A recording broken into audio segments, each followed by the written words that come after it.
Records.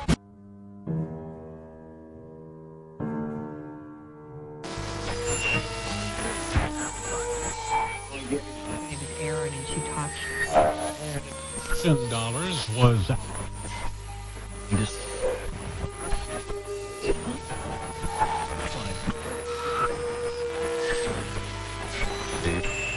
very serious. Ladies and gentlemen, the very word secrecy is repugnant in a free and open society, and we are, as a people, inherently and historically opposed to secret societies, to secret oaths, and to secret proceedings. We decided long ago that the dangers of excessive and unwarranted concealment of pertinent facts far outweighed the dangers which are cited to justify it.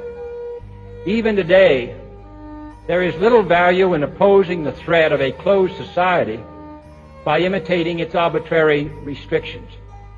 Even today, there is little value in ensuring the survival of our nation if our traditions do not survive with it. And there is very grave danger that an announced need for increased security will be seized upon by those anxious to expand its meaning to the very limits of official censorship and concealment. That I do not intend to permit to the extent that it's in my control. And no official of my administration, whether his rank is high or low, civilian or military, should interpret my words here tonight as an excuse to censor the news, to stifle dissent, to cover up our mistakes, or to withhold from the press and the public the facts they deserve to know. For we are opposed around the world by a monolithic and ruthless conspiracy that relies primarily on covert means for expanding its sphere of influence, on infiltration instead of invasion, on subversion instead of elections, on intimidation instead of free choice, on guerrillas by night instead of armies by day. It is a system which has conscripted vast human and material resources into the building of a tightly knit, highly efficient machine that combines military, diplomatic, intelligence, economic, scientific, and political operations. Its preparations are concealed, not published. Its mistakes are buried, not headlined. Its dissenters are silenced, not praised. No expenditure is questioned, no rumor is printed, no secret is revealed. No president should fear public scrutiny of his program, for from that scrutiny comes understanding, and from that understanding comes support or opposition, and both are necessary. I am not asking your newspapers to support an administration, but I am asking your help in the tremendous task of informing and alerting the American people. For I have complete confidence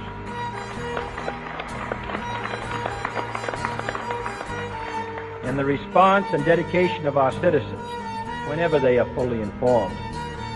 I not only could not stifle controversy among your readers, I welcome it. This administration intends to be candid about its errors. For as a wise man once said, an error doesn't become a mistake until you refuse to correct it. We intend to accept full responsibility for our errors, and we expect you to point them out when we miss them. Without debate, without criticism, no administration and no country can succeed, and no republic can survive. That is why the Athenian lawmaker Solon decreed it a crime for any citizen to shrink from controversy.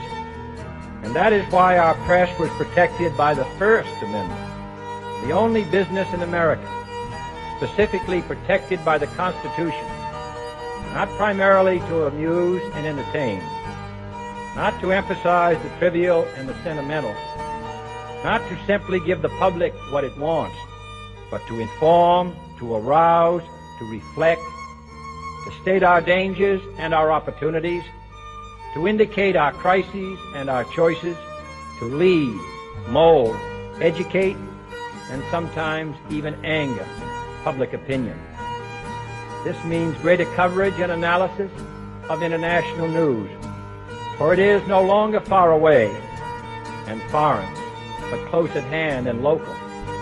It means greater attention to improved understanding of the news, as well as improved transmission.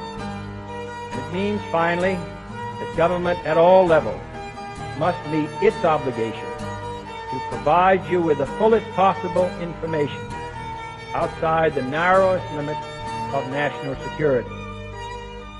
And so it is to the printing press, to the recorder of man's deeds, the keeper of his conscience, the courier of his news, that we look for strength and assistance, confident that with your help, man will be what he was born to be, free and independent.